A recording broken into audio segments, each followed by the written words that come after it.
মহালয়াতেই যেন শোনা যায় আবাহনের সুর, মা আসছেন। আর এ দিন এলেই একটা কথা উঠে আসে, মহালয়া শুভ না অশুভ। প্রতি বছরের বিতর্ক।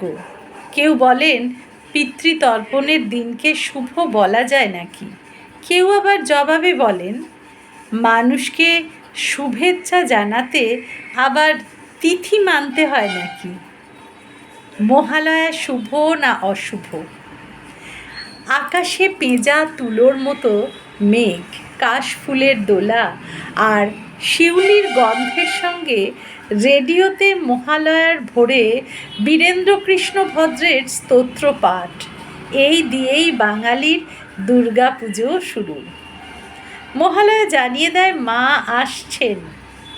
আশ্চর্য হওয়ার মতো বিষয় এই যে মহালয়ার সঙ্গে দুর্গাপুজোর কোনো যোগসূত্র নেই।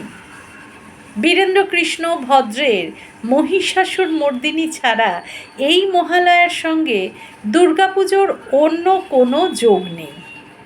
আর তাই সোশ্যাল মিডিয়া জুড়ে চলছে বিতর্কের ঝড়।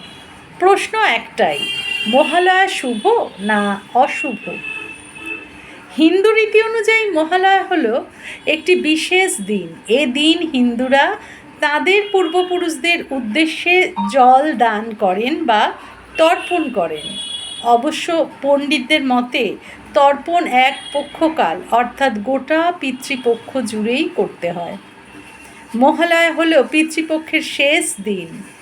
ভাদ্র মাসের কৃষ্ণ প্রতিপদ তিথিতে এক পক্ষকাল জুড়ে পিতৃপুরুষকে তিল জল দান করার রীতি রয়েছে। আশ্বিন মাসের অমাবস্যা তিথিতে মহালয়ায় শেষ জলদান করা হয়। মহাভারতে এ প্রসঙ্গে কর্ণকে নিয়ে একটি গল্প বহুল চর্চিত।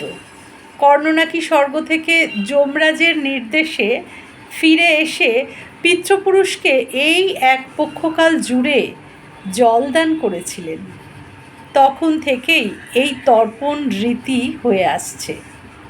মহালয়া শুভ না অশুভ, এ বিষয়ে আমরা বিশিষ্ট লেখক ও গবেষক নৃসিংহপ্রসাদ ভাদুড়ীর কাছে জানতে চেয়েছিলাম। নৃসিংহপ্রসাদ ভাদুড়ী জানালেন, মহালয়া পিতৃপক্ষের শেষ দিন, পিতৃশ্রাদ্ধের পক্ষে শুভ যোগ। পিতৃশ্রাদ্ধের দিন মানেই অশুভ হবে এটা ভাবার কোনো কারণ নেই। আবার এটাকে অত্যন্ত